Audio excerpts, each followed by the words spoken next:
People come to Luke 16 and the story of Lazarus and the rich man, and they assume that the story there is set in hell. But it's not.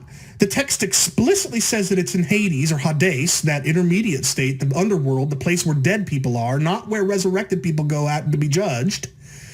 And number two, the text explicitly says that it's where the rich man and Lazarus are after they've died, and Lazarus has been buried. Sorry, the rich man has been buried.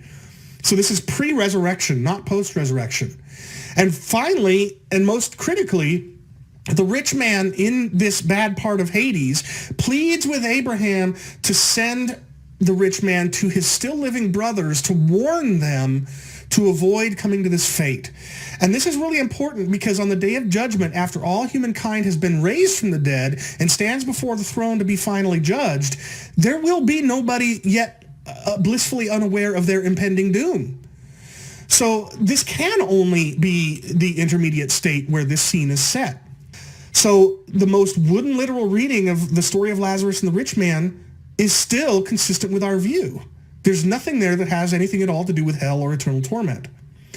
But all of that having been said, and I'll just say a quick word about this, there is compelling reason to think that the story Jesus tells there, number one, isn't a historical narrative, and number two, isn't even meant to be literalistic. It's not meant to be a fairly accurate picture of the afterlife. This kind of story of reversal of fortunes in the afterlife was very popular in Jesus' day, both amongst Jews and amongst other surrounding neighbors in the ancient Near East, like Egypt. And what I would argue is that the evidence appears to be that Jesus is co-opting that genre of story in order to make a point without endorsing all of its metaphysics. So the analogy I will often give people is, imagine if Jesus came today rather than 2,000 years ago. And imagine if he got up before us and he started talking about hobbits and dwarves and elves. Well, nobody is going to assume, and let's say that he does that in order to tell some sort of a moral. He's making some sort of a point.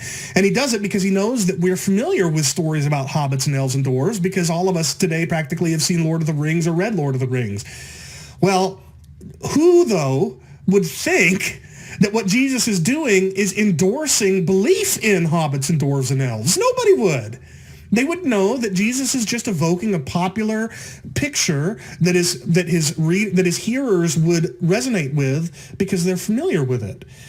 And so I think the mistake people make is to assume that if Jesus isn't telling a realistic story there, then he's somehow deceiving his audience. But that doesn't follow. He could just be leveraging a popular afterlife reversal of fortune genre in order to make a point without endorsing all of its metaphysics.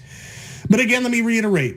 Even taken wooden literally, this text has absolutely nothing to do with the topic we're talking about today, because that story is about something that happens after death and before resurrection, whereas when we talk about hell, we're talking about what happens to resurrected lost people.